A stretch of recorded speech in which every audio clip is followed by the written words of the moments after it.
Oi, gente, bem-vindos a mais um episódio de Segredos do Set, um podcast para atores e para quem tem interesse em atuação. Então, se você gosta do assunto, já se inscreve no canal. E hoje estamos aqui com Felipe Fagundes, ator, diretor e professor de atuação. Seja bem-vindo ao Segredos do Set. Que honra. Fê, vamos lá. Como que você começou na atuação? Como que você descobriu que você queria atuar? Quantos anos você tinha? Como foi tudo isso? Eu tinha 18 anos. Minha mãe me obrigou a fazer uma faculdade porque eu só queria surfar na minha vida. E eu tive que entender o que eu ia escolher pro meu futuro, né? Era muito sério isso com 18 anos. Acho que é determinante todo mundo saber o que vai querer fazer pelo resto da vida. E eu queria só trabalhar e surfar pelo resto da minha vida, até que eu tive que escolher entre todas as matérias disponíveis da minha época o que eu me identificava. Como se fosse um teste vocacional de 5 minutos. Claro que não durou 5 minutos, durou, sei lá, uns 5 dias. Até o convite da minha mãe pagar uma faculdade pra mim e eu, de fato, escolhi alguma coisa. E eu não me identifiquei com nada tão profundamente quanto a grade de teatro. Que envolvia o corpo, a fala, as ideias. Eu sempre gostei do lado criativo da vida, do mundo da lua, das fantasias, das histórias. Sempre fui muito comunicativo, falo pra caramba. E aí, lendo todo o contexto do que era estudar teatro, eu me inscrevi e comecei uma faculdade de teatro, com 18 anos. Já foi direto pra faculdade? Já fui direto pra uma faculdade. Caraca, na verdade, não era uma sensacional. faculdade, era um politécnico da Estácio, mas que tinha um fragmento, assim, não era tão profundo, mas de tudo que você vai estudar na arte. E aí ali eu falei, caraca, que incrível, será que isso é pra mim? A atuação lida com essa coisa da fama e como você pode desviar a sua atenção de verdade crescer na vida. Então, eu prestei atenção para não me desviar e sempre focar muito em estudar aquele contexto inteiro. E aí, quando eu entrei na primeira aula da minha vida na faculdade, com um professor chamado Sebastião Lemos, que é uma lenda, era uma lenda, ele não, já morreu, mas ele era uma lenda da época, super prestigiado no Rio, no teatro, no Brasil inteiro. Eu cheguei pontualmente e os alunos chegaram e eu era fora desse grupo, né? Todo mundo que já se envolve numa faculdade já tem uma certa experiência. E eu, surfista ali, assim, sem mal saber falar e entender o que era esse mundo. Só que começou a aula, eles começaram a trabalhar um texto e eles começaram a ler em voz alta, eles começaram a trabalhar o corpo. E eu falei, bicho, eu sou feito pra isso. Eu quero fazer isso pelo resto da vida. Eu imagino. Me identifico muito com isso, eu não quero sair disso. E aí, nunca mais eu saí. Que legal. Começou assim, começou com a minha mãe me espremendo pra fazer uma faculdade. Eu nem queria fazer faculdade. Eu perguntei pra Não, minha e é uma responsa, né? Você com 18 anos ter que decidir o que você quer da tua vida. Sorte tua que você foi direto pro que realmente... Porque tem tanta gente que... não faz ideia. Né? Temos aí o exemplo da Marcela. Tanta gente que se forma e tal em uma coisa que, pô, tipo, não quer seguir na vida, né? E que vai pro acaba... dinheiro, vai porque a família bota pressão, vai porque você tem que crescer na vida. Sim. E não que, de fato, assim, aonde você se encontraria poderia ser diferente de onde você vai se formar pra ganhar dinheiro e a própria vida. Sim. E aí eu dei uma baita de uma sorte, mas, assim, o teatro é difícil pra caramba, né? Então, ao mesmo tempo que é uma sorte se encontrar, é um baita prejuízo, porque eu nunca mais saí desse ambiente. Exatamente. E é super difícil. É Mas foi muito assim, difícil. Eu fui espremido aí. Entendi. E o seu primeiro trabalho, assim, como ator profissional, quando você falou assim, caralho, isso aqui...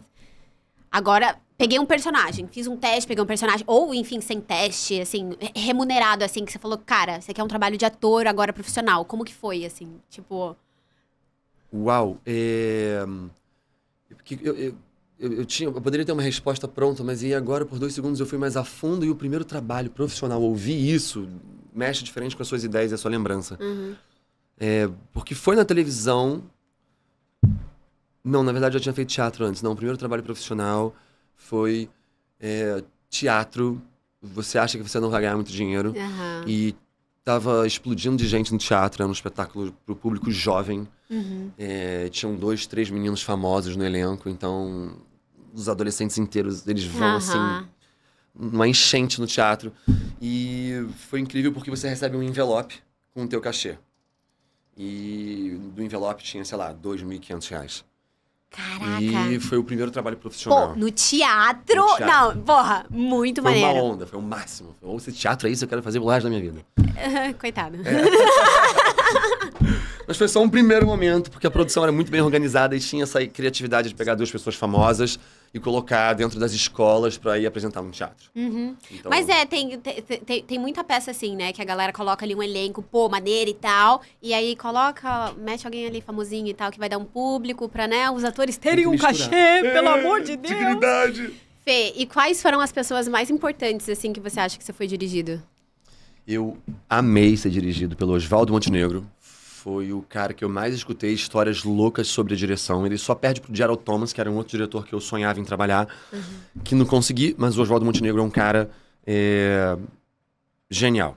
Ele é meio assustador. Ele foi um que mais me marcou. O segundo foi o Pedro Vasconcelos, numa peça super comercial, onde eu aprendi esgrima, dança flamenca, ler parkour. Fiquei 9 meses num processo super intenso, ensaiando de madrugada, dando a vida pelo troço, para fazer corpo cênico de um espetáculo, mas que me deu muita experiência. Ele é um diretor da Globo super renomado. Ele fez um espetáculo brilhante na década de 90 chamado D'Artagnan, Os Três Mosqueteiros, com Rodrigo Santoro, Marcelo Faria e Thierry Figueira, que é um parceiraço meu. E o Pedro Vasconcelos, ele tem uma pegada teatral, visceral, viva, assim, quase que intensa. Ele me marcou muito. Fê, e com tantas peças de teatro que você já fez, qual foi o maior perrengue no teatro que você já passou? Tem 2, e algumas perguntas têm 2 respostas, e eu vou encarar isso. Tá. O primeiro foi ir para o interior de São Paulo, super rabugento, eu tava com a Jéssica Menck, que eu te amo de paixão. Você vai morrer tatuado no meu corpo. A Jéssica é uma atriz brilhante, genial, super dedicada. Ela projeta o espetáculo que ela vai sempre se envolver de uma forma inigual. E ela inscreveu um espetáculo que eu estava dirigindo com ela e mais um ator, num festival incrível que tinha a América Latina inteira, só que era no interior de São Paulo. E eu tava trabalhando pra caramba na minha vida. E ela falou, vamos, me agarrou e falou, você vai com a gente agora. É um espetáculo que eu já dirigia, chamado Meu Nome é Ernesto, era um espetáculo premiado e tal. E ela tava afim desses prêmios, dessa visibilidade da atriz. Se enfiou no interior de São Paulo. E eu entrei num ônibus com minha mala, assim, uma mochila, e eu achei que a gente ia como daqui até Angra. 2, 3 horas de viagem, a gente ficou 6 horas num ônibus sem ar-condicionado, aqueles ônibus de excursão de escola, indo pro lugar, e eu fui o trajeto inteiro muito arrependido de estar lá. E pra mim foi um perrengue absurdo. Só que quando eu cheguei lá e eu vi que a gente estava num festival internacional com a América Latina inteira, tinha gente do Uruguai, Venezuela, Colômbia, Paraguai, Argentina. Caraca, gigantesco. Gigantesco. E a gente estava ali entre essas pessoas e eu falei, meu Deus, isso é internacional, isso é fazer parte do mundo fazendo teatro. Mas foi um perrengue porque a gente teve que dormir no chão de uma escola, era assim, era uma coisa universitária. E eu já estava começando a dirigir. Então você, como diretor, você se desvencilha do projeto, o projeto viaja e você recebe o prêmio, a indicação, ou então a crítica. Você não tá lá gastando esse tempo físico. E ter gastado o tempo físico para mim foi um baita de um perrengue enorme, porque eu não imaginei que eu fosse ficar 6 horas na estrada. Então foi assim... Nem sei se sua cara não tá de tanto perrengue assim, mas pra mim foi um perrengue porque eu não sabia que eu ia ficar 6 horas no ônibus. Sim. E no calor também. Exatamente. E o segundo foi fazer um espetáculo onde a Defesa Civil teve que invadir o teatro e proibir, porque a capacidade do teatro era 400 pessoas e tinham, sei lá, 650. Sensacional! Sensacional. Caraca! Mas foi um perrengue ao mesmo tempo que é legal, porque você tira essa onda, você fica desesperado, porque enquanto você tá fazendo o espetáculo, você vai pra coxia, aí você vai escutando o burburinho da produção, com a direção e com todo mundo, de que tá dando merda, o teatro tá hiperlotado, a Defesa Civil vai bater e os bombeiros coisa de popstar mesmo, isso, tipo... assim, sentir a Madonna ali com milhões de fãs. É isso, amei. Foi incrível. Mas foi um perrengue. Tá, você já fez várias participações na Globo, né? E qual participação você fez na Malhação? Inclusive, eu fico revoltadíssima que não tem mais Malhação. Era meu sonho fazer Malhação. Malhação era uma parada muito maneira, uma porta de entrada na Globo, onde te ensina, porque todo mundo que tá lá não tem experiência. Não é experiente, né? Não tem uma escola que vai te fazer ficar... Claro, existem escolas, mas não tem uma escola de produção, onde você vai colocar em prática o que você aprendeu. Então... A Malhação foi em 2010. A Malhação era incrível realmente ter a Malhação como porta de entrada. Nossa, as primeiras ainda. Nossa Senhora. Na época a pessoa ficava contratada 5, 6 anos, ganhando uma grana maneiríssima, com uma visibilidade incrível e aprendendo sobre o ofício. Tanto que tem muitos artistas que saíram de lá e estão aí até hoje. Com vários perfis, desde o mais comercial ao mais alternativo. Mas a Malhação foi a Malhação de 2010. Foi muito maneiro ter feito, foi uma cagada ter feito. Eu quase fui o protagonista tem uma história engraçadíssima. Conta. Com essa malhação, que é... Eu tava com a Bia Oliveira, que era uma professora e uma diretora. Conheço super. Trabalhava. Bia, te amo, você é incrível. Eu tava com a Bia entre uma troca de ensaio, assim. Então, a gente tava trabalhando em 2 projetos. Aqui era o projeto tal e em outro bairro era o outro. A gente tava terminando de almoçar e indo para o outro projeto. Liga um produtor da Globo pra ela e fala, olha, eu preciso de um ator alto, bonito, engraçado, tal, não sei o quê. E aí ela falou, pô, eu tenho um aqui do meu lado. Ele pode fazer o teste? Ela conseguiu pra fazer o teste assim, na sorte, pro dia seguinte na Globo. Fui-me fazer o teste. Cheguei lá, tinha Rodrigo Simas, Marcelo Melo Júnior e a sala aqui pra você fazer o teste. E mó galera já tinha sido testada e o protagonista ia ser o Bruno Gissoni. Eu cheguei lá e falei assim, fudeu. Eu nunca tinha feito televisão na minha vida, não tinha pisado naquele ambiente. E a televisão, ela te deixa nervoso. O ambiente, a sala, o ar-condicionado, a câmera, o microfone. Cara, o ar-condicionado é surreal. Tudo te deixa apavorado. Você some, sua boca seca, você fica assim fazendo teste. Coisa mais esquisita do mundo. Eu odeio teste, exatamente. Sério. Você tem que pegar o telefone e fazer o teste, irmão, teu personagem tá num terremoto. Então, quando eu cheguei, eu já dei por caso perdido. Mas você sempre... A saída nessas ocasiões é você lembrar que você gosta de fazer aquilo. Sim. Aí você isola um pouco do nervosismo e você é um pouco você. E aí eu fui o meu perfil ali, eu fui meio estabanado, fui engraçado. E aí serviu, o cara gostou, o produtor ficava entrando e saindo da sala o tempo inteiro, ele olha assim pro monitor, você fazendo o teste, parece um desrespeito, não é? Ele entra e sai da sala assim, você não sabe se você tá mandando... Você tá fazendo um teste, de repente o cara vira as costas e vai embora. Aí você fala assim, pô, meu teste foi uma merda. De repente ele volta e fala, pô, meu teste tá bom. De repente ele sai de novo e fala assim, cara, tá pior do que tava antes. E ele saiu porque ele ia te dar uma chance, não deu mais. Ele volta e você fala, irmão, ele tá falando pros outros produtores... Não, e tua cabeça, cara, pra concentrar, velho, é difícil. Com a porta abrindo e fechando e tal, não sei o quê. E aí, quando fiz o teste e tal, terminou... Não me chamaram. Falei, pô, claro que o Rodrigo Simas pegou, então o outro bichinho lá que já tava meio famoso. E aí, passou 3 semanas, me chamaram pra fazer uma participação. Parênteses. Já tinham selecionado o ator que ia fazer essa participação, mas porque eles me conheceram no teste, eles tiraram o ator que ia fazer essa participação e me colocaram. Eles expulsaram um cara, que por coincidência era um amigo meu. Só melhora. Só melhora a história. E eu fiquei assim, caraca, eu tô expulsando o Rick. Eu cheguei amarradão pra fazer malhação e um amigo meu tava sendo expulso, assim. Já fica aquela ressaca estranha. E aí depois, fazendo a malhação, porque eu fiz várias participações, era no núcleo de comédia. Eu fiz dupla cômica com o Marcelo Melo Júnior. Era uma coisa que eu tinha uma namorada, minha namorada dava em cima dele porque ele era famoso e eu não. E aí ele tentava ser meu amigo e não ficava com ela. E aí tinha toda uma coisa assim. E eu conheci a Inês Viana, que era mãe desse personagem. Então, veja bem, eu fiz uma participação como amigo do personagem que eu fiz teste. Pegou? Caraca. Ou ficou muito enrolado? Não, você fez a participação com a mãe? Não, eu fiz a participação... O meu personagem, ele era amigo do personagem que eu fiz teste antes com o Rodrigo Simas e o Marcelo Melo Júnior. Ok. Entendeu? Então, eu tava contracenando com quem eu poderia ter sido se eu tivesse passado do teste. E a Inês Viana era mãe desse personagem. A Inês Viana é uma professora da Cal, uma atriz famosa, ela faz Globo, faz teatro, ela é sinistra. E eu descobri uma vez, depois de gravar na Malhação, várias vezes, então você grava várias diárias lá dentro desse enredo, desse núcleo de goleiro de futebol, capitão de futebol, dentro de um time de futebol, onde o Marcelo, que era o protagonista, que o Marcelo que foi escolhido. Então, fazer essa participação foi muito difícil pra mim, porque eu tava em Goiânia, aí outro parêntese, eu tava em Goiânia, apresentando um espetáculo, aquele com Pedro Vasconcelos.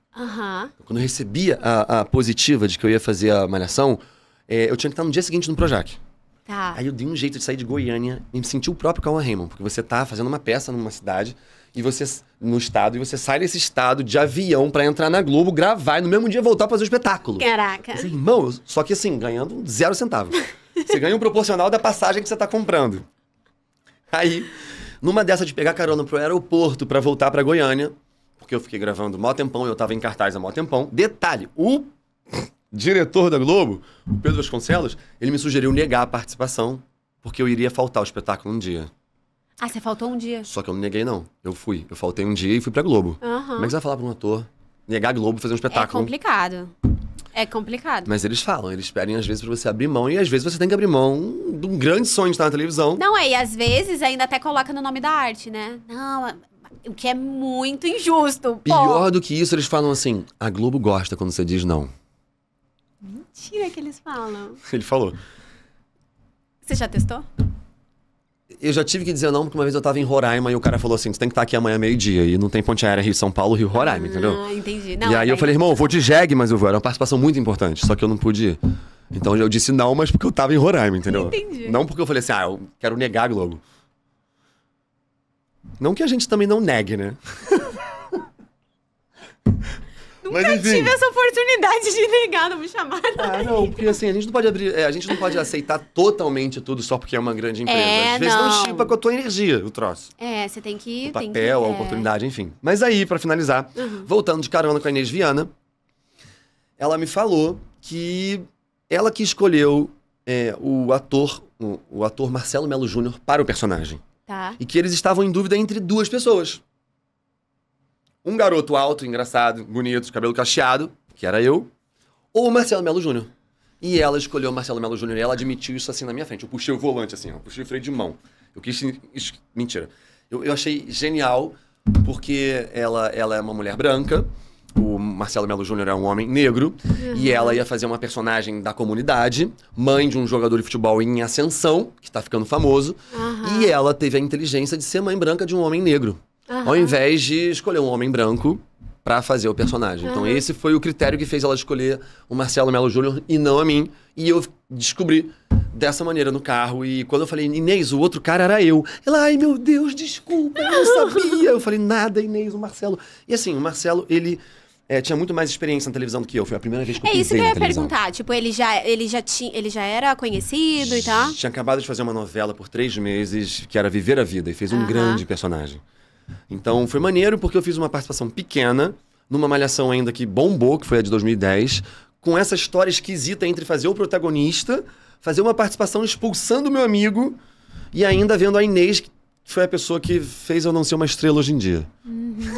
Tô brincando. Fê, deixa eu te perguntar. Qual foi o personagem que você mais gostou de fazer, assim, que mais te marcou na tua carreira? Até agora, né? Porque temos chão aí. Temos chão. E eu abri muito mão da atuação pela direção e ainda tenho muito desejo de atuar. Eu fiz um personagem que o teatro explodiu de 700 pessoas. Ele era um personagem chamado Juquinha. O espetáculo era Os Melhores Anos das Nossas Vidas, do Domingos Oliveira, com a Bia. Que o Domingos Oliveira o tio dela. O tio da Bia Oliveira. A Bia é sobrinha do Domingos. Ela pegou o espetáculo do tio, um espetáculo adolescente, um espetáculo lindo, muito bonito.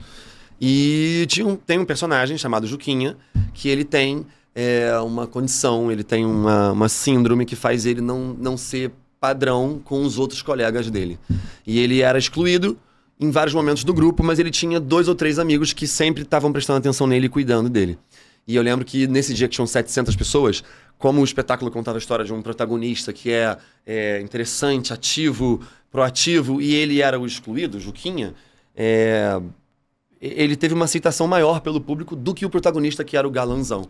Então terminou o espetáculo, tinham 700 pessoas gritando, Juquinha, Juquinha. E isso foi a coisa mais linda que eu já vivi na minha vida.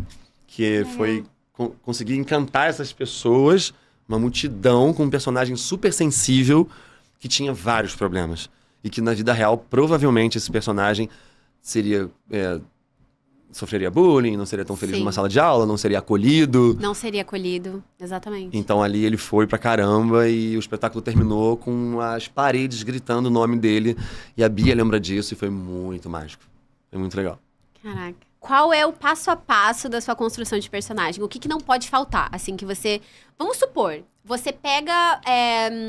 Você vai fazer uma cena amanhã. Te ligaram e falaram, Felipe, a gente precisa que você cubra aqui, dê um belzinho... Esse aqui é o personagem, essa aqui é a cena. Qual é a coisa mais importante que não pode faltar pra você fazer esse personagem da melhor maneira possível? Mergulho. Como? Entrega. Abrir espaço dentro de você, o ator, o artista cênico, ele tá habituado a fechar e abrir um pedaço dentro dele para que tudo entre. Ou que tudo que ele estudou apareça no momento que dão a ordem. Então, ter espaço dentro de si. Então, ter um espaço preservado em você, sempre disponível para esse tipo de convite. Então, quando você aceita um convite como esse, você tem que se divertir, você tem que mergulhar. Você tem que abrir um zíper da tua vida, fechar ele, abandonar essa pele que caiu e mergulhar nisso. Aceitar isso, topar isso, se atrair por isso. Se atrair é uma palavra tão boa. Eu acho que o que não pode faltar é a atração. Porque o ser humano, quando tá atraído por uma coisa, ele é capaz de zerar a vida, de voltar no tempo. Sim. Quem dera, mas se atrair pela coisa. Eu acho que não pode faltar atração, sabe? Desejo. Sim. E uma coisa que eu fiquei super curiosa agora, e é até interessante ouvir de uma pessoa que tem experiência que nem você e tal. O que você faz quando você tá muito nervoso, assim, você vai entrar numa cena, ou seja, qualquer coisa que você vai fazer na sua vida, assim, que... Puta, como que você controla, assim, a tua ansiedade, o teu nervosismo? Porque é muito complicado, né? Você entrar em cena que nem tá com a boca seca, daí você tá ali angustiado, aquela borboleta no estômago. Tem gente que gosta, cara. Eu, sinceramente, eu quero morrer. Eu passo mal, às vezes eu chego a passar mal, assim. Eu não gosto nem um pouco. Então, assim, eu tento me controlar. Tem umas técnicas aí que eu tô utilizando ultimamente, que tá funcionando até. Mas eu queria ouvir de você, assim, o que você faz pra controlar, assim, essa... ansiedade e nervosismo. Quando eu tô no auge do físico, da ansiedade, eu medito. E eu aprendi isso com o Pedro. No espetáculo, a Marca do Zorro, lá de 2009, a gente fazia dança flamenca, lê parkour, esgrima, a gente aprendeu esgrima. As espadas eram de verdade. E elas machucavam, eram perigosas, as coreografias eram super intensas. E eu lembro que... Tinha uma época que eu tava com a expectativa de receber determinadas pessoas na plateia. E o teatro te mata nessa expectativa, porque tem atraso, primeiro, segundo, terceiro sinal, sabe? A tua hora de entrar na cena, né? Tu tá ali esperando. E é o momento que a tua mente tá ociosa, produzindo a ansiedade, os males. Nossa, esse momento do teatro é desesperador mesmo. Dá o primeiro sinal. Não, você acordou no dia, já começou aí. Não, mas no dia você consegue se ocupar. Se você produz uma agenda, você... desenvolve os compromissos que quando você chega no teatro não deu tempo de você estar ocioso pensando o que vai acontecer lá. Eu acho que é mais fácil controlar durante o dia do que no momento. Eu tenho um problema que quando eu tenho uma coisa muito importante, eu falo, ok, eu vou fazer isso hoje. Eu não vou comer, eu não Exatamente vou fazer mais isso. nada, eu vou fazer isso. Isso a gente aprende na terapia. Mas esse é um problema, na real. Porque, você leva a mente e o corpo vai junto. Não é, porque aí você... Tá, beleza, eu só vou fazer isso, eu vou me dedicar pra isso nesse dia. Vamos supor, não que eu tenha feito isso hoje, porque, né, tudo bem. Mas vamos supor, hoje tem essa gravação aqui. Hoje eu não vou fazer nada dos meus compromissos. Hoje eu vou me concentrar nessa gravação. Cara, eu não posso fazer isso. Eu descobri que eu não posso fazer isso porque eu me mato durante o dia inteiro. Aí, pra que isso, sabe? Pra que ficar nervosa? Não precisa, tipo...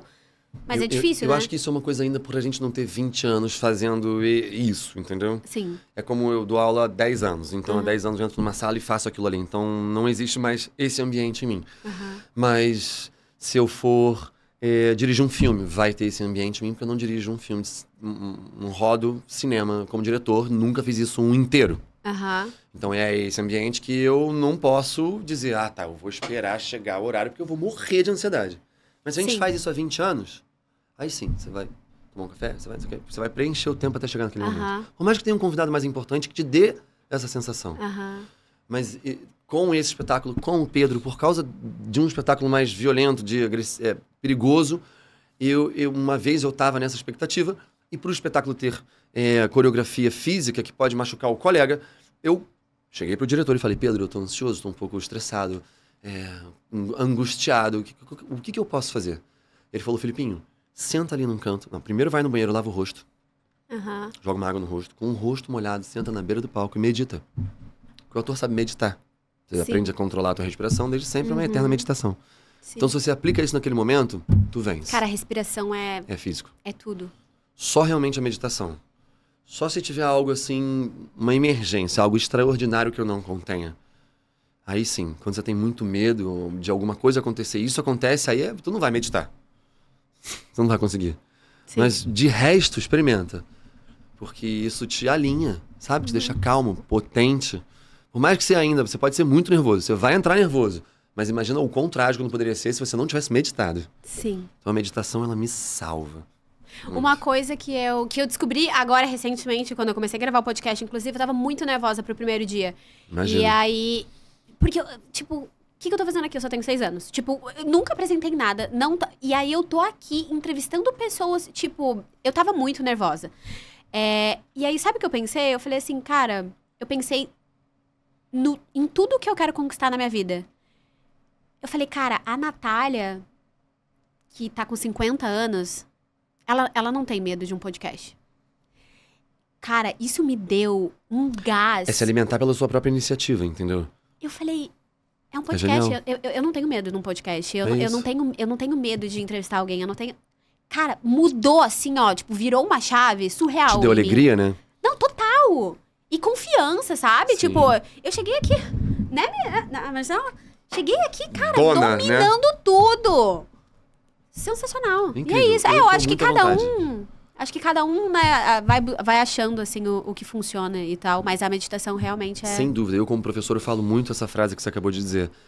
Porque, por exemplo, você pode tentar amanhã fazer a meditação no teu próximo encontro com uma pessoa que te deixa nervosa, ou então um ambiente que te deixa nervoso, e de repente não vai funcionar.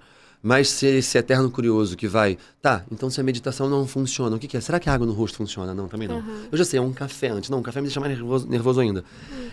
Você vai o tempo inteiro, quanto mais vezes você errar, mais próximo do acerto tá indo. Sim.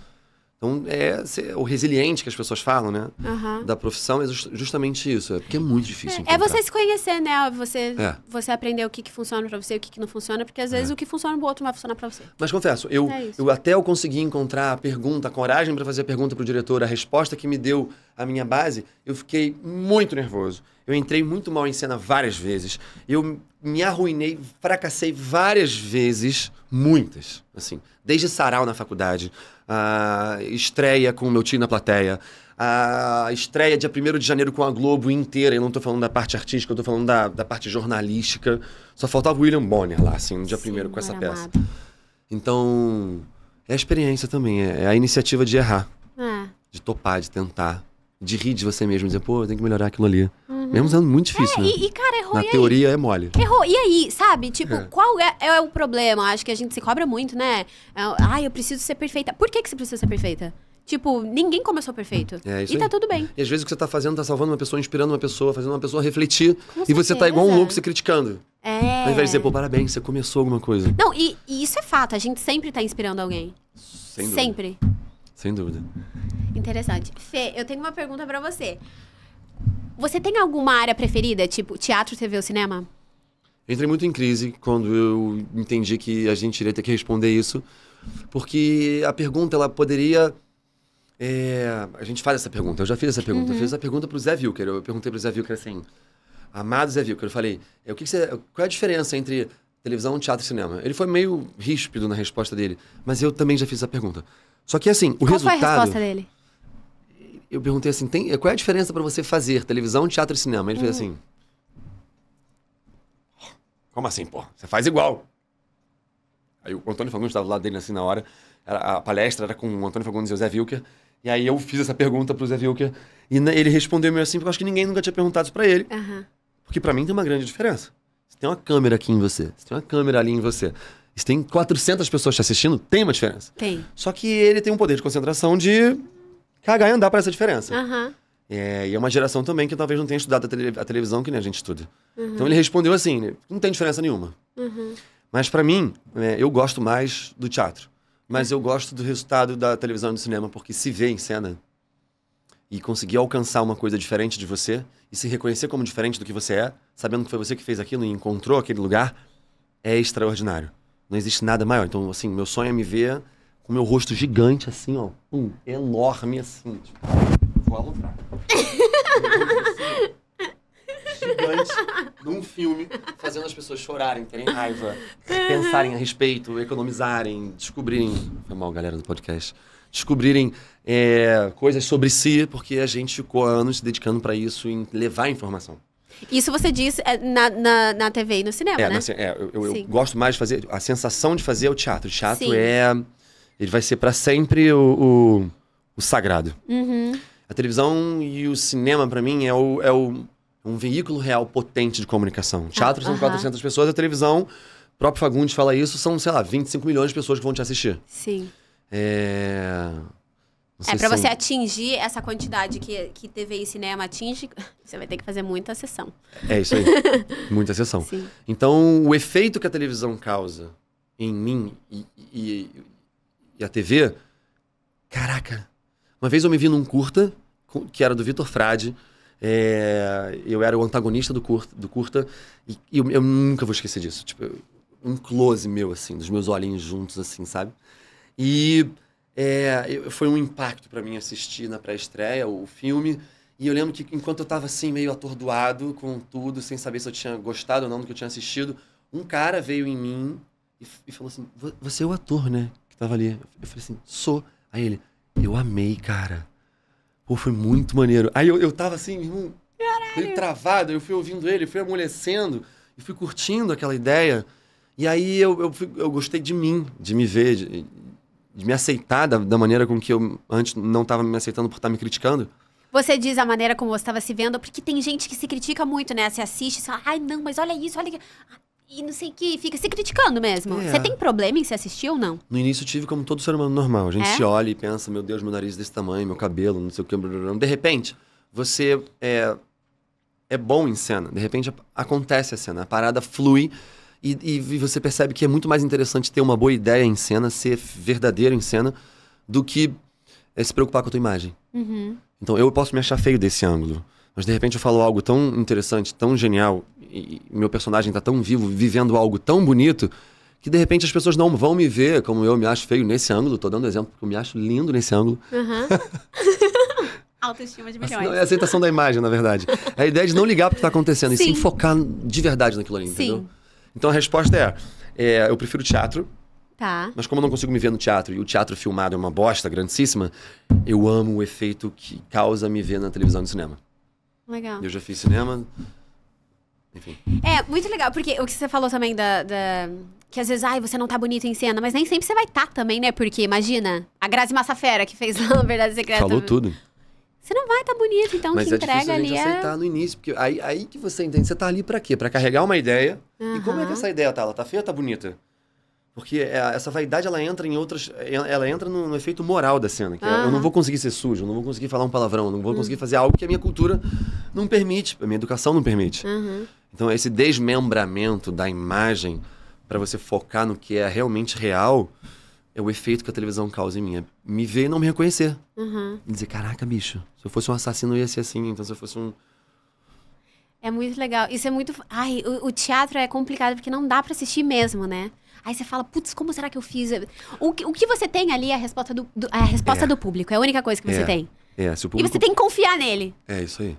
É isso. Não, e você confia fácil, porque quando ele não gosta, ele nem fala contigo, ele vai direto. Nossa, não, Quando ele ama, ele te olha, assim. Ele te olha, ele te fala, aplaude. caraca, essa é a tua altura. Eles voltam. Na próxima sessão, eles levam os amigos, colegas, a família inteira. É isso aí. Esse efeito no teatro então eu prefiro o teatro. Se tivesse uma resposta... Tá, e quem que te inspira no mundo da atuação? Pode ser internacional, nacional, o que você preferir. Ou pode ser um de cada também. Eu começo com o Will Smith, sem dúvida. É um cara que... Ele tem uma sensibilidade que eu adoraria poder expressar também em cena. A capacidade de mergulhar, o mergulho. A capacidade de ser sensível. E você esquece que aquilo é um filme, você esquece quem é ele. E você tá focado em alguém que tá sentindo alguma coisa. E eu tenho que pegar um brasileiro, porque o Brasil ele é repleto de artistas incríveis. Marco Nanini. Eu assisti um espetáculo do Marco Nanini, Um Circo de Rins e Fígados com o Gerald Thomas. Eu estudei o Gerald Thomas na faculdade e eu sempre fui fã do Marco Nanini, em todos os personagens que ele fez. E vi o cara no teatro durante 2h30, quase 3, sustentando uma loucura de um espetáculo com um diretor alucinado que devia estar no auge da carreira dele. E aquilo me encantou muito, a figura dele. Eu lembro que durante um tempo eu passei a fumar cigarro por causa do Marco Nanini, porque, eu juro por Deus, eu assisti o espetáculo dele, aí a gente saiu do teatro, num teatro que fechou, né, Copacabana, antes do túnel, que eu esqueci, em Vila Isabel, da rua Princesa Isabel, eu acho. Aí eu tava namorando na época, aí minha namorada, meus amigos, todo mundo descendo assim no teatro, e quando eu olho, Marco Nanini. Aí eu fiquei namorando aquela figura calma, diferente da cena, profundo, e aí de repente ele saca assim, não fazendo apologia aos nenhum tipo de fumo, pelo amor de Deus.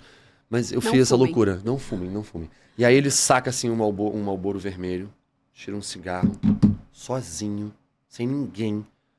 Puf, acende cigarro, fuma assim. Aquela imagem dele de preto, a fumaça subindo, e ele segurou 500 pessoas em um monólogo com um diretor super crazy. E o espetáculo não saiu como um espetáculo louco. Ele dava sentido àquilo. E era um espetáculo louco. Então, o Marco Nanini, que já era pra mim sagrado, ele virou uma entidade. Eu falei assim, caraca, isso é muito mágico. Aí no dia seguinte eu comecei a fumar Marlboro vermelho. Ai, meu Deus do céu. Não durou uma semana. Parou, né? Ou não? Não, óbvio, não fumo, não bebo. Ah, tá. Que bom. Mas eu tinha, sei lá, 23 anos. Sabe? Era só o poder de alguém que segurou 500 pessoas sozinho, com um espetáculo que me tocou. Então, e assim, tem vários. Cara, eu tenho uma lista de grandes, geniais atores e algumas perguntas são cruéis. Imagino. Se eu fosse, sei lá, capricorniano, eu ia ter a lista de todos eles assim. Hein? Mas isso que você falou, cara, um monólogo é surreal, né? Um ator segurar um monólogo ali, ó. Tenho muito sozinho. Desejo. Essa é até a outra pergunta que eu ia te fazer. Tipo, o que você quer conquistar, assim, na tua carreira como ator? O que mais você quer? Quais são as coisas novas, assim, que você quer fazer? O que você quer? Onde você quer chegar? O que você quer conquistar? Eu vou me preparar pra essa pergunta, pro universo. Né? Pois é, uma Porque pergunta... eu abri mão de ser ator e de me expor e de explorar a minha loucura, a minha gana, tudo que eu tenho, porque eu adorei ser diretor. E se você não fica assim sendo ator, você perde muita coisa. Então eu perdi muita coisa. E uma delas é poder fazer algo delicado, sensível, que combine comigo. De verdade. Tenho muita vontade de fazer algo problemático, de fazer algo intenso, de ficar 3 anos me doando a uma coisa e quando terminar não saber quem eu sou mais. Tenho muita vontade. Você é bem tenso, né? Eu sou. Será, gente? O que vocês acham? Mas eu não gosto de estigmatizar as coisas assim. Eu sou implicante com, sabe, exclamações. Porque ao mesmo tempo não somos. Somos em determinadas circunstâncias e somos demais. Nós podemos ser... intenso, acaba sendo a palavra. Mas eu não sou totalmente intenso também. Não, mas eu acho incrível, não sei. Não, eu também acho, mas em vários momentos eu tenho a implicância, na verdade, com não deixar algo ficar estigmatizado. Como assim, sabe? Rotular. Não é rotulado, mas com uma determinada fama. Ok. Sabe? Sim. Classificado. Fechado nisso. Porque a gente é muito esquisito. A gente não é nada 100% o tempo inteiro. Sim. A não ser grandes manias, assim. Sim. Que a gente carrega com a nossa criação. Sim. Então, eu quero fazer algo sensível. Sim, com intensidade. Com certeza. Mas eu quero fazer muito algo sensível. Eu quero poder falar calmo, eu quero poder pensar em cena, eu quero poder responder, eu quero poder ter um tempo gigante pra mergulhar em todos os problemas de um personagem. E eu nunca fiz isso por estar sustentando o meu ator e gostando da brincadeira de, sei lá, ganhar um prêmio como diretor, ficar meio famosinho no festival tal. Isso me pegou. Eu sabia que o meu ator ele demoraria uma construção maior para eu ter um resultado como a do diretor. Que lida com o campo criativo, com a ordem, com determinadas organizações. Então, por ter aberto mão durante tanto tempo, eu tenho essa vontade de ter algo grande. Ele não precisa ser o protagonista. Mesmo eu querendo muito o protagonista. Eu quero fazer trigêmeos. Caraca! Não tem ideia que o ator quer trabalhar muito, ele quer fazer gêmeos. Eu quero fazer gêmeos quíntuplos. De tamanhos... aquela série Fragmentada, o cara tem 64 personalidades diferentes pra ele entrar. Isso é exótico pra mim. Então, eu tenho muita vontade de fazer algo delicado. E faça. Irei. Estaremos lá pra te prestigiar. Oba! Tá, e... Agora a gente vai entrar mais nessa questão da direção e tudo mais. Como que você... Como que começou, assim? Tipo, por que você começou a dirigir? Teve algum momento que você falou assim... Caramba, deixa eu tentar aqui, vamos ver qual é. Como foi? Desde a primeira... eu entrei na faculdade eu era surfista. Eu tinha 0 ideia do que era aquilo. Então eu tinha que fazer cursos por fora da faculdade, porque a galera da minha faculdade já tinha um nível. Então eu era assim, eu devia estar... maternal da minha faculdade. Então eu tinha que fazer cursos para conseguir entender a minha faculdade, porque senão eu ia rasgar o dinheiro. Em um desses cursos, o nome do professor é Pedro Jones, ele é um cara sinistro da profissão. Professor há anos, um baita professor, diretor, ator. O cara é bom ator, bom diretor, estudioso. O cara agora ele tá no Canadá, trabalhando lá, com a arte também, enfim... Quando eu cheguei na aula dele, que era uma dessas aulas por fora da faculdade, eu falei pra mim mesmo, eu um dia vou dar aula. Ou eu vou dirigir.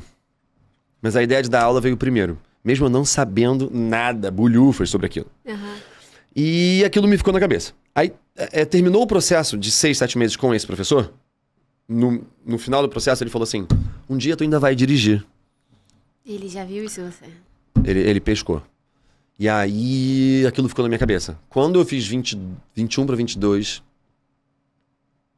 tipo isso, ou 22 para 23, eu lembro que o mercado pro ator é assim, né? Ele tem que saber dançar, cantar, produzir, escrever, pintar, surreal, completo. vender carro. O cara é psicólogo, o cara tem 3 formações e 17 línguas no currículo. Você precisa competir com pessoas assim, você... Então eu lembro que na época, eu não queria fazer aula de canto, eu ia precisar mergulhar fazendo... Aí eu sou intenso. Pra aprender as coisas eu sou intenso. Então eu não me contentei em estudar pouco canto, ou estudar pouco dança, porque a atuação ainda era uma coisa. E eu entrei numa cooperativa com algumas pessoas. Cooperativa nesse projeto você atua, eu dirijo, ela produz. Na próxima você dirige, eu atuo e a gente que fica... legal. A cooperativa eu entrego o que eu posso sem ninguém me cobrar nada. Se eu não tiver, eu não dei. Eu não posso. E nessa cooperativa, eu lembro que eu fui o primeiro a dirigir, porque na escolha de quem ia dirigir, eu tive a iniciativa. Eu tive desejo. Por lembrar daquela aula, por sempre prestar atenção na construção do diálogo dos professores. Minha mãe é professora também. Minha mãe é pedagoga e alfabetizadora. Então eu herdei um pouquinho assim da minha mãe, não só geneticamente, mas pelo convívio, a ideia do professor, né? O que o professor precisa ter para estar ali representando aquele personagem. Então eu juntei o querer ser professor, mas que eu não admiti isso para mim. Não consegui fazer outra função e aí vão te perguntar, você é ator e o quê? Se você não dança, não canta... E aí eu pensei que podia ser algo secundário, que ocupasse o meu tempo, que me produzisse, que me ajudasse. E eu gostava, me atraía a ideia da criatividade. Então, foi a coincidência da cooperativa precisar de alguém. Foi a iniciativa de escolher a direção e não a produção, porque todo mundo estava correndo da direção. Ah, entendi. E a liberdade de, se desse errado, ninguém ia te cobrar. Então foi uma Foi perfeito pra você tentar. Pra você foi perfeito. E deu super certo, porque os dois artistas se encaixaram muito bem como elenco. A terceira atriz perfeita como produtora, o quarto como assistente e eu como diretor. E eu era o mais velho do grupo também. Então, isso favoreceu também a ideia de já ter um pouco de experiência, um pouquinho mais do que o grupo de vida, né? Então, começou com não ter ninguém para fazer e virar uma segunda especialização dentro da arte. Mesmo tendo sido completamente autodidata. Não fui fazer uma pós em direção. Entendi. Nem tenho a pretensão. Tá, entendi. Interessante. E tem algum método, alguma técnica, alguma coisa específica que você gosta de usar no trabalho que você faz com os atores quando você tá dirigindo? Ou você, sei lá, você deixa o ator mais livre, você gosta de dirigir mais, você gosta de sei lá, sentir ali como que vai ser e depois você conduz... Tipo, como que você gosta de fazer esse trabalho, assim, com o ator? Eu gosto de viver a vida com a pessoa. Tá. Fazer ela entender que ela não tá fazendo algo diferente do que a vida. De deixar a pessoa muito à vontade e de perceber aonde a pessoa se sente desafiada. Tá. Eu entendo que a pessoa tem medo em várias ocasiões e nem sempre o medo tá escrito medo. Às vezes o medo é uma risada ou uma substituição. Não, cara, o Felipe é surreal. Não, tu é surreal, que ódio! E eu acho que tem a ver com conexão, com gostar do ser humano, com me entregar, com fazer a pessoa entender que eu vou estar ali para ajudar ela. E que eu sou uma pessoa legal. Sim. E aí o tom de voz fica confortável, você fica engraçado rápido, você se expõe com facilidade. O truque para você deixar uma pessoa à vontade é se expor. É errar de repente na frente da pessoa, é demonstrar que você tá nervoso, é dizer que você tá confuso, que você não estudou tudo, porque você também não precisa ser o Deus absoluto. Sim. Então, uma técnica é você ser humano. Ser humano com o outro. Ai, pensar muito em ser cara, humano. Cara, tu é demais. Isso é muito gostoso, né? Adoro. Qual o maior desafio, assim, quanto diretor, pra dirigir os atores, assim? Algum desafio que você já teve, ou que você ainda tem, ou... Enfim. É muito difícil dirigir. Muito. Porque as pessoas também têm ideias... E nem todo mundo sabe o que é ser ator. É cruel falar isso. Ou o papel do ator. Que é estar aberto à mudança. Também. Tipo, obviamente, eu digo, em relação à direção, óbvio. Você tem que estar aberto pro que o diretor vai falar. Porque tá, beleza, você tem uma ideia ali do personagem, você leva aquilo, o diretor fala, não, putz, e aí, se a pessoa não tá com a cabeça aberta? É complicado. Sem dúvida, estar aberto você não é ator se você não tá aberto. Sim. E para um diretor mais ainda. Mas o maior desafio sempre em dirigir é que as pessoas não entendem a posição do ator. O ator ele tem um impacto muito grande com a fama ou com o resultado da imagem. Ou com o resultado. Então, o ator, ele infla o ego dele. Só que quando ele entra ali, o próprio diretor, ele está obedecendo alguém. O produtor executivo, por exemplo. O autor. Então, o diretor, ele tem na cadeia hierárquica uma posição. E, infelizmente, o ator, ele vem em outra. E esse match, ele só é fluido se ambos reconhecem a própria posição. Se a pessoa desconhece o lugar dela, ela vai estar equivocada em vários momentos. E se a pessoa é uma estrela, ou se a pessoa é alguém convidado, ou se a pessoa é a pessoa útil para o projeto. Então, é muito difícil as definições das funções. É muito, muito, muito, muito difícil. Porque aí mistura a pessoa querer gostar de você demais por uma aprovação, para que a pessoa tenha mais moral na hora do trabalho. Mistura, então, o pessoal, mistura o convívio, é muito difícil. Ainda mais um projeto, você pega ali um filme, alguma coisa assim, né? Onde a cadeia hierárquica tá ali. Não, e você tá ali há um tempo convivendo com a pessoa, então às vezes acaba, sei lá, acaba fazendo amizade, e cria intimidade, e até que ponto isso tem que separar? Isso é mais difícil, porque nem todo mundo tá nessa profissão pelo propósito de fazer a arte acontecer. Então, às vezes, a pessoa tá pra fazer amizade, pra ficar com alguém, pra viver a vida dela. Pô, aí é surreal. Mas você vai pegar alguém, aí é loucura. Mas as pessoas estão vazias de milhões de formas e às vezes tem dinheiro, tem sucesso, tem tudo e tá distraída naquele momento. Sim. Então o convívio é difícil. Eu não tô lá pra fazer amizade. A amizade nasce a partir do excelente convívio que a gente tem. Eu vou admirar alguém porque a gente consegue conviver. Sim. Pelo que trabalha, a pessoa é pontual, ela é dedicada, ela estuda, ela sabe reconhecer o próprio erro, ela desenvolve, não pede só desculpas e erra de novo, ela nota o erro. Então, acho que a pergunta é a maior dificuldade em dirigir? Qual que é o maior desafio, assim, né? A maior dificuldade, o maior desafio? O maior desafio é você, de fato, encaixar esse entrosamento. Sabe? De verdade.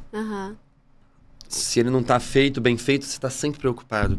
Isso te carrega, isso te pesa. Você não acorda no dia seguinte bem pra ir pro lugar, vira um calo.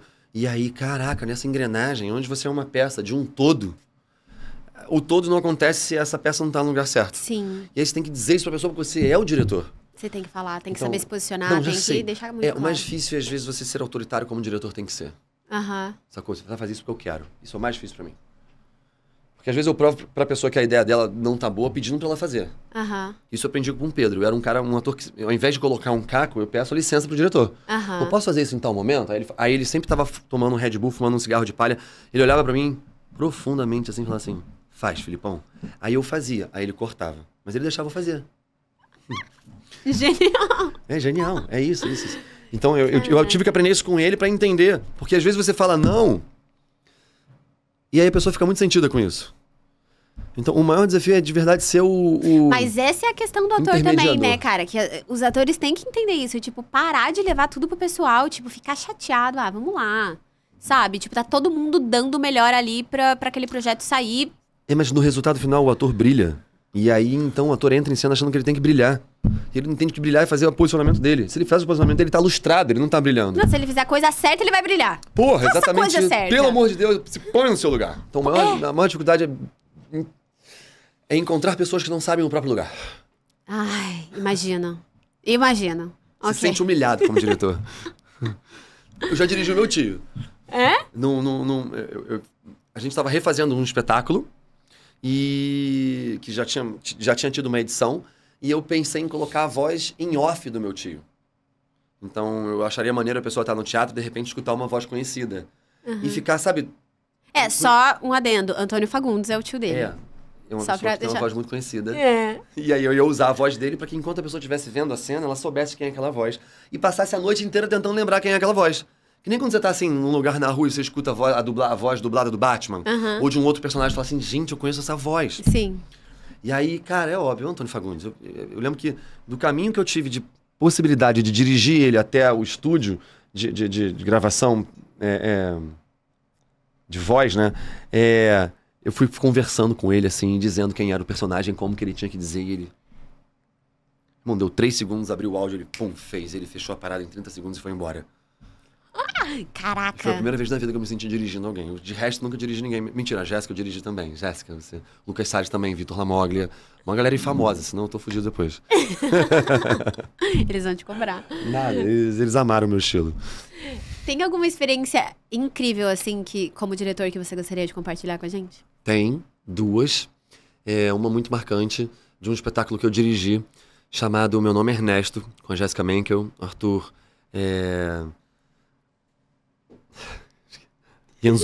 Arthur Ienzura, que são 2 pessoas incríveis atuando. Era um espetáculo premiado, bem falado, sensível, poético, trágico. Contava a história de 2 velhinhos que viviam os percalços e as tragédias de estarem a partir dos 70 anos. E toda a dificuldade que é envelhecer e morrendo em coisas importantes da vida. E eu lembro que quando eles teve a oportunidade de ser apresentado no Rio, a gente foi para São Paulo, a gente foi para o interior de São Paulo, a gente foi para o Sul, a gente rodou o Rio de Janeiro inteiro com o festival e todos os festivais com esse espetáculo. Quando chegou de estar na Zona Sul, na Gávea, eu chamei meus pais para assistirem e minha mãe não gostou do espetáculo. Era um espetáculo que eu sonhava, porque a gente faz muita coisa difícil, ruim, Sim. não tão muito boa na carreira, coisas horrorosas na carreira, acostume-se. Esteja disponível para isso. E quando eu fiz uma coisa que finalmente, para mim, o público gostava, a crítica gostava, a classe gostava, minha mãe não gostou. É o famoso você nunca vai agradar todo mundo. E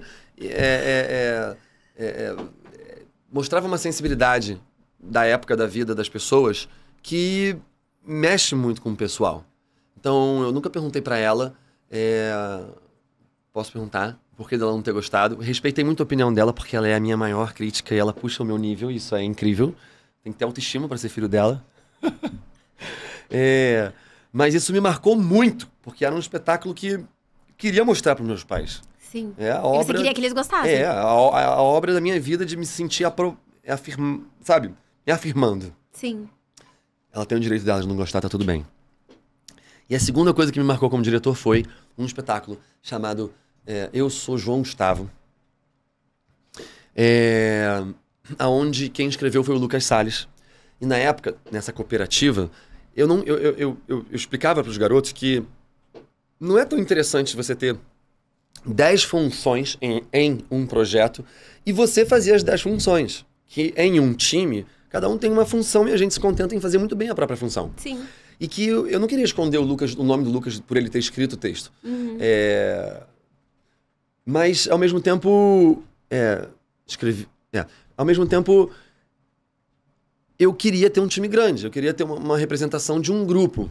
E não de 3 pivetes fazendo teatro, porque é pouca gente pra uma história tão foda que a gente tá contando. Uhum. Então a gente topou, loucura. Na época eu tava meio assim, pirando com umas ideias de ghostwriter e pseudôminos, que é a ideia de... Já ouviu falar esse meio fake news a respeito dos ghostwriters? Não. Assim, imagina você é muito famosa como escritora, pega um Paulo Coelho e você quer escrever uma linha diferente dos seus livros, só que sem ser julgado, sem se sentir exposto. Ou então você quer fazer uma coluna no segundo acho caderno. Que eu já escutei. Você inventa um nome. Eu já escutei. Ou você contrata alguém, às vezes, para escrever por você. E você coloca o teu nome. O apelido disso é Não, você não coloca o teu ghostwriter. nome, né? Você coloca o nome da pessoa. Não, tipo assim, eu quero me passar por alguém que escreve bem, eu contrato alguém que escreve bem. Ah, entendi. Ou então eu crio o nome, eu contrato o Paulo Coelho, ele inventa um nome, ele escreve por mim e ele é o meu ghostwriter. Entendi. Isso existe. E eu tava nessas aspirações, assim, de começar a ser diretor, é brincar com a cabeça da massa, do público, é muito maneiro, né? Você pode ser presidente, você pode virar político, entendeu? Você tá resignando o que as pessoas vão consumir, o que elas vão aprender, isso é muito importante. Sim. E aí, eu lembro que eu ofereci pra gente não ter todas as funções com os nossos nomes e falei pros meninos, eu plantei essa semente e eles amaram. Eles sempre adoraram ideias excêntricas. E isso defendia também ele de se o texto fosse uma merda. Foi te a coitada... deixa muito livre pra fazer escrever mais ainda. o que você quiser. Se o texto foi uma merda e a crítica cai em cima negativamente, foi a mulher lá, ou o cara lá que escreveu. Ninguém nem sabe quem é essa pessoa. Não, sensacional. Aí eu inventei um nome junto com os meninos. Na época tinha a Avenida Brasil. E aí tinha a Nina. Lembra da a Débora Falabella fazendo a Nina na Avenida Brasil. Aí eu lembro que na hora que eu tive essa ideia, tava rolando a Avenida Brasil. Aí tava a cena da Nina. Eu falei, cara, o nome dela vai ser Nina. Aí eu, mas qual é o sobrenome dessa pessoa, dessa mulher, desse ser humaninho? Aí eu peguei Lu, de Lucas, Salles, Lu, de Lucas, Vic, de Victor, e FF, de Felipe Fagundes. Então ficou Nina, Luffy e Vic. Olha que nome incrível. Parece o nome de uma pessoa que existe. Sim. Estamos ensaiando o espetáculo durante 3 meses, 4 meses. No último dia, é normal, é comum o elenco fazer o famoso ensaio aberto. Não sei se vocês já ouviram falar. O ensaio aberto é aquilo que você chama os seus amigos, os vizinhos, os pais. Nem sempre eu chamei minha mãe, que eu tinha medo dela chegar como. Os pais, não sei o quê, os amigos, e você apresenta numa sessão íntima para testar se tá pegando direito. Tá funcionando, Então, eu inventei um nome, que o Lucas escreveu, mas eu inventei um nome. A gente ficou ensaiando. Aí a gente estreou para esse nicho de pessoas vipadas testando o espetáculo. Chegou no final do espetáculo, um amigo, que eu amo muito, ele não terminou o espetáculo, ficou um silêncio assim na plateia. A gente ficou com a cara de, caralho, será que as pessoas gostaram? Mas a gente tinha visto que as pessoas gostaram, porque era um espetáculo de humor, tinha choro também dentro, então era uma coisa interessante. A gente viu que a plateia tinha gostado, mas no final ficou um silêncio, assim, morria alguém no espetáculo também. E aí, esse meu amigo perguntou. Aí a gente sempre fala assim, vocês têm alguma dúvida, né, no final do ensaio, vocês querem perguntar alguma coisa, opinar, falar e tal, não sei o que. Aí esse amigo, que era meio falastrão, ele levantou a mão pra falar. Aí a gente, pode falar. Aí ele, quem escreveu o texto? Aí ficou um silêncio no teatro. O Lucas amarelou de falar o nome, o Vitor também amarelou. Aí eu, Nina Luffy. Aí ele, ele fingiu que ele conhecia uma pessoa que ele não conhecia. Sabe aquela coisa? Tipo, ele tentou bancar na hora a pessoa que sabia. A pessoa que sabe de tudo, que é a culta, que tem todo o entendimento. Isso. E ele realmente é muito culto. Ele é realmente muito inteligente. Ele realmente é muito. Só que na hora ali, ele podia... Minha mãe sempre me ensinou a ficar quieto. Não mente. Ele foi mentir. Menina, não vivi que a pessoa não existe. E ele lança... Aí na hora que ele fez, o Vitor riu, o Lucas também, aí o resto da equipe assim na cabine ficou apavorada, porque era um amigo nosso. A gente esperava isso, sei lá, de um parente distante. Qualquer pessoa mesmo. Menos de alguém que é do meio e que é amigo nosso, que poderia imaginar que, cara, não existe Nina Luffy Vic. A gente inventou que ela era portuguesa, saiu matéria dela no jornal. Foi uma parada muito doida. Muito doida. E aí, ele lança essa e fica pra sempre uma coisa... Na hora que isso aconteceu, a gente falou, a gente vai fazer a Nina Luffy Vic. Ela pegou. Isso vai acontecer. E pra sempre a gente ficou brincando com isso. A gente tem até hoje a foto com a ficha técnica da Nina Luffy Vic. Então todo o projeto que vocês forem fazer juntos, hoje em dia, assina com ela. Assina com ela, exatamente. Genial, para as pessoas acharem que ela existe. Genial, genial. E quando que você se deu conta que você levava jeito, assim, pra ensinar mesmo? Quando eu comecei a dirigir. Porque as pessoas não reconhecem a sua própria posição. Aquilo que a gente tava falando naquela hora. Então, quando eu comecei a dirigir, eu comecei a perceber que dirigir era ensinar. Por exemplo, você fala assim, você vai parar no proscênio. Aí o cara não sabe o que é proscênio. É muito isso, porque tanto é que quando eu tava escrevendo as perguntas aqui, eu falei assim, tá, como que eu vou... Porque é basicamente, né, vai no mesmo caminho. Numa ordem, tem uma logística pronta ali. Se você não conhece ela inteira... E assim, na minha trajetória, eu topei ser estagiário durante, sei lá, 12 anos. Eu não me cobrei ser bom ator durante 12 anos. Eu fui só o operário. O ator é o operário. Ele é o que mais trabalha, é o que ganha menos, é o que mais tem função, é o que mais desgasta a energia dele. Ele trabalha fora do espetáculo e quando chega o espetáculo, ele é o único que tá assim, ele e os técnicos de som trabalhando. O resto da equipe tá parado assistindo. Então, eu lembro desde o primeiro dia de direção, você vai usar o que você... Então, e aí ser estagiário te faz ficar no backstage assistindo tudo. Então eu fiz uma faculdade e fui estagiário durante anos, que era contra-regra, aquela coisa de viajar o Brasil inteiro com um espetáculo comercial. Então, sei lá, eu viajei 22 estados do Brasil. É muito. Tem gente que nunca foi no Espírito Santo. Não, tem gente que nunca saiu do estado que mora, né? Exatamente, tipo... que já viajou o mundo inteiro, mas ali não. E o Brasil é gigante. Você vai entender, você vai entender de política, você vai entender de cultura, você vai entender de teatro. Por exemplo, no Sul eles são mais pontuais e mais frios na risada. No Nordeste eles são impontuais, mas gargalham, aplauso em cena aberta. Sacou? E Goiânia, o cara que pede autógrafo sem você ser famoso. Então o Brasil, ele tem todos esses estereótipos de público que eu fiquei sendo estagiário ali e aprendi muito sobre teatro. Sendo o cara que limpa o chão, o cara que monta a peça, o técnico de som, improvisado, mesmo não sendo habilitado disso, informalmente. Então, quando eu fui pra direção, eu já tinha esse know-how de estagiário. E aí, quando eu entrei com o meu know-how de estagiário, eu percebi que as pessoas não tinham minimamente isso. Eu falei, caraca, o cara não sabe o que é proscênio, o cara não sabe o que é uma star fixa, o cara não sabe onde é o pé direito, o cara não sabe o que é uma coxilha. E aí, ali... então, a minha intenção sendo diretor era popularizar o meu trabalho, era ter um nome, era fazer as pessoas saberem que eu sou versátil não só na atuação. Então, eu tinha que engolir sapo, eu tinha que ser diplomático. Eu não podia dizer, pô, bicho, vai estudar. Ou então chegar pro produtor executivo que investiu no projeto e dizer, eu não quero esse ator porque ele não sabe o que é um proscênio. Um exemplo, não sabe o que é uma ribalta. Ele não sabe parar na luz. Ele acha que parar na luz é pisar em cima dela. E tem uma técnica pra parar na luz, que a faculdade não ensina. Eles tentam, na verdade. Tem muita coisa que a faculdade do cara pode ser letrado, ele pode ser pós-doc na parada. Se ele não tiver vivência física e prática, ele não é nada. Então, como diretor falando. Então, ao perceber na direção... Então, eu já tava dando aula. Então, quando eu entrei pra dar aula, é mentira, eu não dou aula há 8 anos, eu dou aula há 16 anos. Sim. Porque o fato de ser diplomático te dá a pedagogia que você precisa em aula. De um aluno te dizer algo e você não poder dizer pra ele assim, agora você vai é contigo. Agora você vai ter que ir pra casa, ficar uma semana refletindo. Você não pode falar isso como professor. Você tem que ter 4 ou 5 saídas pra transformar naquele ser em alguém apto. Então, eu já estava dando aula sendo diretor. E antes de ser diretor, eu fui assistente de direção. Então, eu tinha muita experiência como assistente. E se tem uma coisa que eu tenho muita experiência como assistente. Eu sou um fenômeno como assistente. De direção? De direção. Então, no teatro. Sim. Na televisão são outros 500. Então, eu trazer o meu know-how pra dirigir foi a saída que eu tive pra saber dirigir. Mesmo com alguns pés atrás, mas jogando minha criatividade sempre lá na frente e apostando nas ideias e no elenco sempre. E no pouco recurso. Então, eu não tenho condições de criar um carro aqui, mesmo, vamos ser criativos, usar uma lanterna, um banco. O trabalho corporal vai fazer o carro.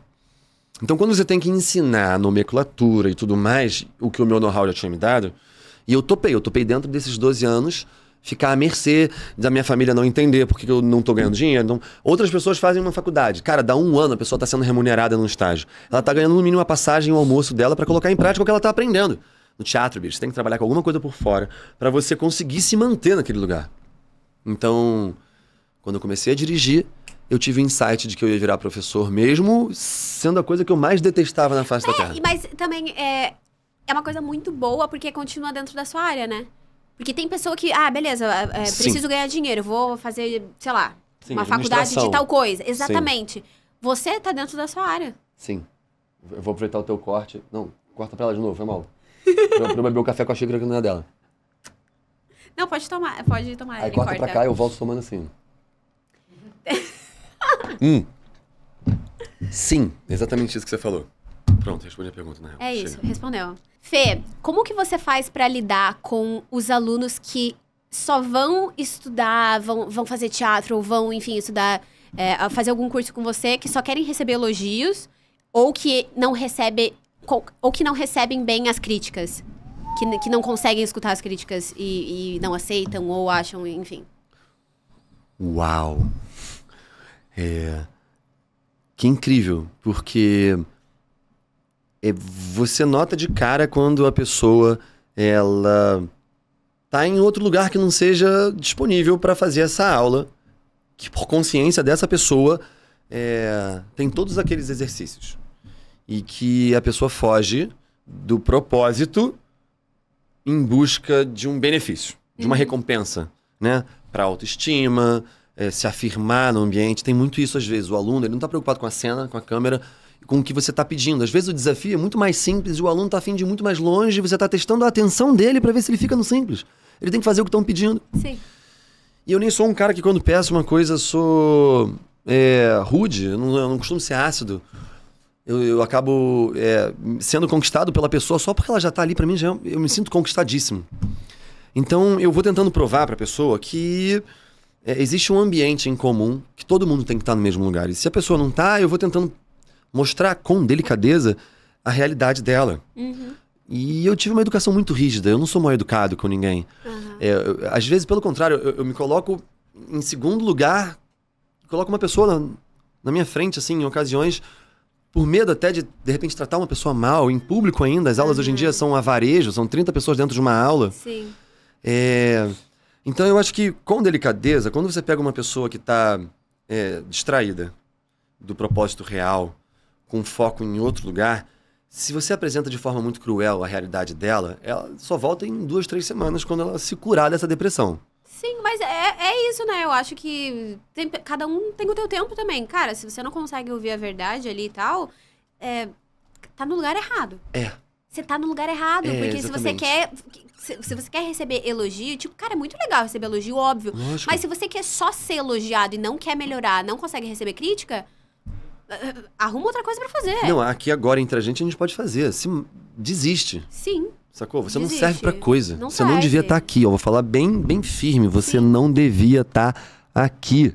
Exato. E tem muita gente que não devia. Muita gente. Que tá distraído. Só quer Mas receber elogio. A gente diz no meio que essas pessoas a natureza marca. Já ouviu esse ditado? Não. No futebol tem no futebol, em alguns lugares, já ouviu essa não? A natureza marca é assim. Tem alguém que é difícil, assim, o comportamento. E que se acha muito e que não tá entendendo o próprio lugar. E aí, você tem 2 opções. Se preocupar com essa pessoa. Ou esquecer ela e deixar o próprio destino provar pra ela que ela tá errada. Que, com certeza, essa é a melhor opção. Porque Sim. se eu tivesse a minha própria escola, o que eu nem quero... Ai, se um dia eu tiver, eu vou ser a primeira aluna. Porque, assim, eu gosto muito do seu método de ensino. Eu gosto como você fala a verdade. Cara, as pessoas... É assim que melhora. E foi assim que eu, fazendo o curso com você, melhorei. Porque na segunda aula que a gente fez, inclusive de apresentação, né? Tô fazendo o que aqui agora? Muito bom. Você chegou e eu só queria me livrar, na verdade, daquela cena, pra ser bem sincera contigo. Eu tava muito constrangida, eu não sabia como fazer aquilo, nunca tinha feito uma coisa de apresentação, assim, como apresentadora. Eu tava muito constrangida, tipo, o que eu tô fazendo aqui? Senhor amado. E aí, obviamente, eu não queria fazer mal feito, então eu falei, eu vou fazer o mínimo. Eu vou te tirar uma nota 6 pra passar. Você entende? Tipo, fazer o mínimo, vou entregar. Sair logo daqui. Só que eu não vou ser a melhor e não vou não fazer. E eu fiz o mínimo e você olhou pra mim e falou assim, inclusive, qual o seu signo? Aí eu falei, eu sou geminiana. Aí você falou assim, geminiano é prático? Aí eu falei, acho que não. Daí ele falou, Daí eu lembro que você me perguntou alguma coisa assim, tipo, você consegue fazer mais que isso? O que tem aí dentro de você? Por que você tá entregando... por que você não tá entregando tudo que você tem aí dentro de você? Aí eu falei, caralho, e você usou alguma palavra na hora que me marcou. Eu saí de lá, eu juro por Deus que eu tinha terapia depois. Eu saí de lá, fui direto pra terapia. E eu falei pra ela, meu Deus, por que eu tô gastando meu tempo, dinheiro, sendo que eu vou chegar lá e vou fazer o mínimo. Tipo, não, tá errado, e ele tá certo. E meu Deus, como que ele conseguiu enxergar isso dentro de mim? Tipo, era a segunda aula. Você nem me conhecia, tá ligado? E, cara... A partir daí, eu ia pra aula assim, nossa, eu me entregava muito. Que maneiro. E eu me permiti estar vulnerável Que bonito. E eu adoro receber as suas críticas, principalmente as suas, porque eu acho que você é muito pontual e assertivo em tudo que você fala, porque eu, como sou uma pessoa que faço terapia, eu sei o que o outro tá certo sobre mim. E eu sei todos os meus erros. Eu sou a minha a pessoa que mais me critica. Então, Sim. eu sei de tudo. Então, a pessoa chega e fala... Puta, daí eu já fico assim, ó, filho da mãe. Você não vai mentir pra você mesmo. Não, né? Jamais. Eu quero me tornar a melhor pessoa do mundo. O que eu puder fazer. E por que isso funcionou com você? Porque errar é parte do processo do acerto. Então, eu usava um exemplo tosco de que, sabe quando você registra, eu acho que eu cheguei a falar lá na aula também, sabe quando você registra a sua digital para qualquer tipo de credenciamento? Você só registra a digital toda, depois você bota ela 6, 7 vezes, porque o leitor tá mapeando a tua digital e só finaliza quando completar. O erro é a mesma coisa. Só vai descobrir o acerto depois que você mapear todos os erros. Um set é exatamente isso. Se você não tiver a disponibilidade ao erro, você não vai a lugar nenhum. Exato. Então é o que eu diria para um ator como esse. Não, eu diria para ele assim, cara, faz o seguinte, você tem que ser publicitário, você vai ser vendedor, você vai ser comerciante, mas olha, você vai ser anônimo. Ou a sua fama não vai ser a que você tá querendo aqui agora, porque essa fama tá te iludindo e querendo fazer com que eu te torne a sua mãe. Me torne a sua mãe, me torne o seu namorado, ou o papel de alguém que vai afirmar que você é boa, aceitar você como você é, sem você ter esforço pra mudar e se adaptar a um grupo e a um método. Então para pensar, você tá aprendendo um método. e você quer elogio, você tá de sacanagem. Tá de sacanagem. Essa pessoa, ela precisa mais de terapia. Mas seja boa, daí você vai receber. Isso aí. É ponto. Seja boa como? Estuda. Estuda. Topa pegar 1, 2, 3, 4. Eu falei aqui, eu fiquei 12 anos sendo um ator horroroso. Eu fiz sarau, fiz apresentação, fiz festival. Cara, eu me apresentei pro Antônio Fagundes num espetáculo horroroso. Com gente querendo me sacanear em cena pra aparecer mais porque o Antônio Fagundes estava lá. A minha irmã virou pra mim. Carmen Lúcia, eu tenho uma irmã mais velha, assim, 40 e poucos, 50 anos. Ela chegou pra mim e falou assim, por que você chamou teu tio? Na minha lata. Não esqueço nunca, eu tinha, sei lá, pra 24 anos, entendendo o que estava acontecendo na minha vida. E, cara, era parte do meu processo. Você tem que passar por milhões de fracassos. Cara, Michael Jordan, Bill Gates, Steve Jobs, todas as pessoas que venceram na vida de uma maneira genial, genuína, os caras erraram pra caramba. É motivação, resiliência, desenvolvimento, estudo. Porra, se o Michael Jordan, quando chegou no Chicago Bulls pela primeira vez, não tivesse convencido o técnico, o resto do time, o presidente do time, a investir no time, ele não seria o que ele seria, o Bulls não seria o que seria. E eu tô pegando alguém internacionalmente famoso, que conquistou 17 vezes o título do que ele mais queria. Inclusive, o documentário dele é excelente, fala muito sobre motivação, que é isso aqui. Beleza, eu também não gosto de errar, mas se tem alguém maneiro te ajudando a errar, puta que pariu, é o que eu mais quero. E aí vai abrir sua escola, aquela. Não, eu pretendo trabalhar pra uma produtora. Ser empresário nesse país é muito difícil. É. E ser empresário informal, porra, é impossível. Eu acho burrice. Mas é tanto conteúdo bom que você tem pra passar pras pessoas que... A gente faz o 2. Eu fico desesperada. Eu volto. Vocês precisam. Esse cara aqui, porra, esse cara é foda. Eu vou abrir minha escola. Mentira, eu não vou não. Mentoria, alguma coisa tem que fazer. Vão em alguma coisa vai acontecer. Eu acho que é isso.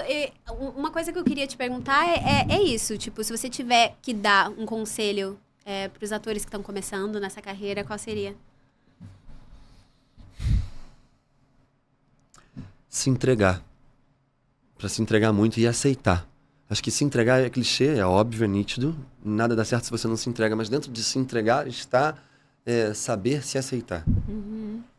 Foi duro pra mim aceitar que eu entendi que durante, no mínimo, 10 anos eu ia ser um ator ruim. Uhum. Sabe? Sem ter o talento que você sente tendo porque você se conhece, sabe teu potencial. Foi muito duro pra mim. Foi duro fazer uma apresentação na minha faculdade e não ser o melhor, mais engraçado. É muito foda você saber que você é ruim, velho. Eu também, eu tinha um ponto que eu olhava e falava assim, caralho, eu sou muito ruim, velho. Trabalhar a aceitação... Dói pra caralho, velho, é foda. Não, ao mesmo tempo, olha que maravilhoso que é você saber se olhar de fora em uma época da tua vida e dizer, caralho, eu sou muito ruim.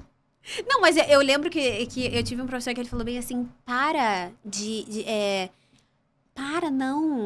se criticar tanto. Eu falei, cara, se eu tô me criticando é porque... É real. É real o bagulho. Não, porque eu sou a minha maior fã. Cara, se o bagulho tá bom, eu vou chegar pra você e falar, caralho, eu mandei muito. Eu sou essa pessoa. Entendeu? Tipo, tanto é que o primeiro episódio eu falei, caralho, foi do caralho, eu mandei muito bem, babá. Tipo, entendeu? Eu sou essa pessoa. Se eu mandei bem, eu vou falar que eu mandei bem. Mas se eu fui ruim, eu sei. Mas também, aí tudo bem, você aceita ser ruim. Porque é que tá, esse é o problema do ser humano, não só... Aceita, porém, agora eu vou fazer alguma coisa pra melhorar. Sim, você vai sair daqui obcecada. Kobe O'Brien. Não é Kobe O'Brien, o jogador de basquete? Kobe O'Brien, não é Kobe? É, o Kobe. Kobe, né? O que morreu, né? Não sei. Então. Não, ele e o outro, qual é o nome do outro que eu esqueci o nome? Meu Deus do céu, o gênio de todos, tá vivo. O da barba, que fez Space Jam no filme. Ai, meu Deus. LeBron James, exato. O cara... Então, assim, beleza, vamos falar. Você errou, né? Você viu que você se deu mal, você não gostou porque você é a sua maior crítica e tal, não sei o quê. Cara, vamos botar ele errando. Então, ele vai pra casa, aí ele dorme 10 horas da noite, tá? Aí ele vai acordar 3h30 da manhã. O primeiro treino dele é às 4 horas da manhã. Aí ele vai tomar café da manhã às 6. Aí ele vai trabalhar uma outra parte do corpo às 8. Aí quando der 11 horas... ele ficou obcecado por aquilo ali. Uhum. Tá bom, você não precisa ser fisicamente assim. Você não precisa ter uma agenda, vamos sair daqui e vamos começar a produzir de cada meia hora. Mas o estar obcecado por isso é você deixar essa semente dentro de você, aos poucos se tornando natural. Sim. Encontrando essa saída. Então, aceitar que você precisa desse tempo. Porque se você não aceita esse tempo, você não vai produzir esse tempo. Esse tempo tá morto. Vai passar 1 ano e meio e você continua pior. Então, eu tinha 10 anos pra ser ruim. Passou o primeiro, eu tava 9 anos pra continuar sendo ruim. 8 anos pra continuar sendo ruim. E eu comecei a entrar numa contagem regressiva. Porque você vai sentindo que vai entrando mais. Vai melhorando, você vai evoluindo. O poder com a memória, a sensação com as emoções, as técnicas que você aprende, o estudo do técnico que você tem que ter. Então, aceitar o erro é fazer você... Aceitação, trabalhar a aceitação, a flexibilidade, a disponibilidade de ir e voltar pra qualquer coisa e não ficar preso. E aí você vai perder tempo, e aí você não aceita as coisas. Então, o conselho seria, esteja livre, esteja... disposto a aceitar o que você vai encontrar de você mesmo. Felipe Fagundes. Caraca. Fê, muito obrigada por ter vindo. Gente, amei. Muito obrigada por terem assistido. Sigam o Felipe Fagundes nas redes sociais. E é isso, até o próximo episódio. Beijo, beijo, beijo, beijo, beijo. Uhul, foi um prazer enorme.